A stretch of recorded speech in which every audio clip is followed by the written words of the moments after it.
115টির অধিক গ্রাম এখন পর্যন্ত এই ফ্লাডে এফেক্টেড হয়েছে। লক্ষাধিক লোক এটার মধ্যে এফেক্টেড হয়েছে এবং তাদের কাছে রিলিফ পৌঁছানোর কাজ ইতিমধ্যে শুরু হয়েছে। বন্যার ত্রাণ সামগ্রী বন্টনে কোনো বৈষম্য নয়, দলমত নির্বিশেষে সকল বন্যাক্রান্তদের মধ্যে ত্রাণ সামগ্রী বিতরণের আহ্বান জানালেন লক্ষ্মীপুরের বিধায়ক কৌশিক রায়। আজ বৃহস্পতিবার কাটিগড়া সার্কেল অফিসারের সাথে কাটিগড়ার বন্যা পরিস্থিতি ও ত্রাণ সামগ্রী বিতরণের পর্যালোচনা বৈঠক শেষে সাংবাদিকদের মুখোমুখি হয়ে একথা জানান তিনি। বিধায়ক কৌশিক রায় বলেন, সার্কেল অফিসারের দেওয়া তথ্য মতে এবারের বন্যায় কাটিগড়ার 115টি গ্রাম প্লাবিত হয়েছে। এতে প্রায় 1 লক্ষ মানুষ বন্যাক্রান্ত হয়েছেন। ইতিমধ্যে 30,000-এর অধিক বানপীড়িতদের মধ্যে 5 দিনের সরকারি ত্রাণ বিতরণ করা হয়েছে। বাকি বন্যা কবলিতদের আগামী 2 দিনের মধ্যে ত্রাণ সামগ্রী বিতরণ করার আহ্বান জানিয়েছেন তিনি। পশ্চিম কাটিগড়ার স্লুইস গেটগুলো অকেজো অবস্থায় রয়েছে। গত বছর মন্ত্রী পেট্রোস হাজারিকা পরিদর্শনে সেগুলো মেরামত করার আশ্বাস দিয়েছিলেন, কিন্তু আজ পর্যন্ত এই সুইচ গেটগুলো কোনো সংস্কার করা হলো না। এমন প্রশ্নের উত্তরে কৌশিক রায় জানান, এ ব্যাপারে ঊর্ধ্বতন কর্তৃপক্ষের সাথে আলোচনা করে ব্যবস্থা গ্রহণ করা হবে। এছাড়াও পশু খাদ্য বন্টনে সার্কেল প্রশাসনকে তৎপর হওয়ার আহ্বান জানিয়েছেন তিনি।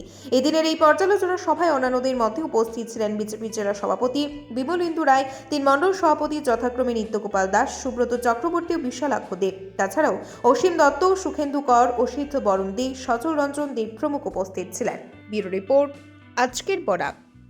আজকে আমরা ভারতীয় জনতা পার্টির জেলা সভাপতি শ্রী বিমলেন্দু রায় মহাশয়কে নিয়ে ভারতীয় জনতা পার্টির এক প্রতিনিধি দল আমরা কাটিগড়া সার্কেল অফিসে এসে সার্কেল অফিসারের সঙ্গে বন্যা পরিস্থিতি নিয়ে আমরা আলোচনা করি। আর বন্যায় কী ত্রাণ দেওয়া হচ্ছে সে বিষয়ে আমরা একটু আলাপ আলোচনা ওনার সঙ্গে করছি। উনি যে তথ্য আমাদেরকে দিয়েছেন যে প্রায় 115টির অধিক গ্রাম এখন পর্যন্ত এই ফ্লাডে এফেক্টেড হয়েছে। লক্ষাধিক লোক এটার মধ্যে এফেক্টেড হয়েছে এবং তাদের কাছে রিলিফ পৌঁছানোর কাজ ইতিমধ্যে শুরু হয়েছে।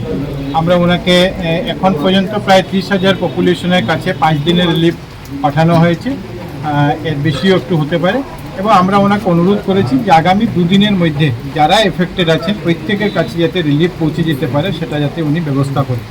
আমরা ওনাকে অনুরোধ করেছি যে এখানে ফ্লাড যে সিচুয়েশন আমরা দেখেছি, সমস্ত আসামে ফ্লাডের যে সিচুয়েশন আজকের দিনে মুখ্যমন্ত্রী ডক্টর হিমন্ত বিশ্ব শর্মা মহাশয় উনি চেষ্টা করে যাচ্ছেন যে সমস্ত আসামের যারা এফেক্টেড লোকরা আছেন তাদের কাছে কীভাবে ত্রাণ পৌঁছানো যায়, তাদেরকে কীভাবে সাহায্য করা যায়।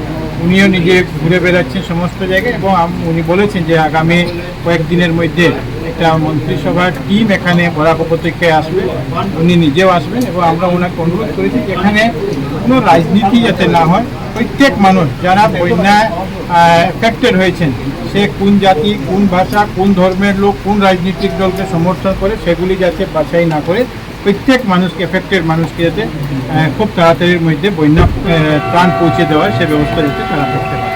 আমরা কোনো গ্রামে যাইনি আজকে, আগামী 2-1 দিনের মধ্যে আমরা সেই গ্রামগুলিতে যাব। এবং সঙ্গে সঙ্গে আমরা আরেকটা অনুরোধ করেছি, ডিস্ট্রিক্ট ভেটেরিনারি অফিসারের সঙ্গে যোগাযোগ করা হয়েছে যাতে যে গ্রামগুলি এফেক্টেড আছে এই প্রত্যেকটা গ্রামে যাতে পশু খাদ্যেরও ব্যবস্থা করা যায় সেটাও আমরা অনুরোধ করেছি। কারণ কাটিগড়ার মধ্যে কিছুদিন আগে যে বন্যা হয়েছিল সেই বন্যা কিন্তু এখনও কাটিগড়ার বিভিন্ন গ্রাম থেকে বেরিয়ে যায়, বন্যার জল বেরিয়ে যায়নি। সেজন্য দীর্ঘদিন থেকে পশু খাদ্যের একটা অসুবিধা হয়েছে, সেই জন্য সেই গ্রামগুলিতে যাতে খুব অবিলম্বে পশু খাদ্য গেছে। ইতিমধ্যে প্রায় 200 কুইন্টালের মতো পশু খাদ্য ইতিমধ্যে কাটিগড়া সার্কেলে ডিস্ট্রিবিউট হয়েছে।